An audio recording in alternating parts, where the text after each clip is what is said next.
বলুন সুবহানাল্লাহ।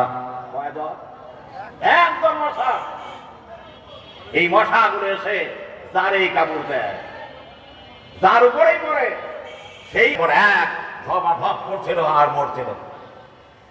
এইবার মাদান থেকে মানুষেরা যখন তারা গেল, যখন মশার আওয়াজ দাঁড়িয়ে গেল, ইব্রাহিম আলাইহিস সালাম বলেন, আল্লাহ শত্রু এসে গেছে। এবার বলুন তো দেখি, মশার শক্তি বেশি না মানুষের শক্তি বেশি? যদি একটা থাপ্পড় মারা যায় মশা মরে চলে যাবে, কি বলেন কথা রে কিনা? কিন্তু একটা থাপ্পড় দিলে মশা এদিকে ওদিকে যে চলে যায়, মারার কোনো সুযোগ জোরে বলা আছে কি? কোনো সুযোগ নাই। ইব্রাহিম আলাইহিস সালাম এবার যখন বলেছে যে আল্লাহ শত্রু এসে গেছে, এবার মশা এসে যখন তাদের আক্রমণ করলো, বলুন তো দেখি একটা মশা দিয়া নমরুদকে পাঠ করতে পারে কি পারে না? জোরে বলেন পারে কিনা?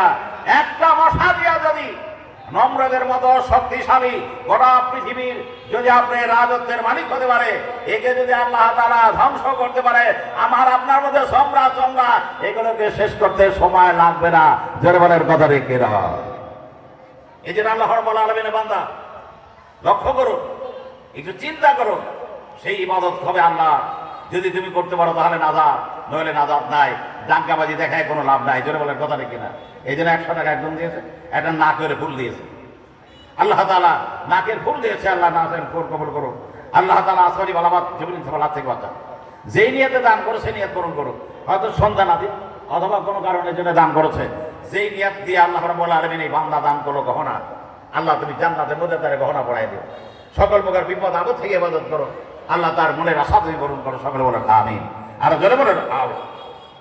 তাই বলছিলাম, ওই আল্লাহর ইবাদত যদি তুমি না করো, আল্লাহর গোলাম, কাইফা তাকফুরুনা বিল্লাহি ওয়া কুনতুম আমওয়াতান ওয়া আহইয়াকুম সুম্মা ইউমীতুকুম সুম্মা ইউহয়ীকুম সুম্মা ইলাইহি তুরজাউন।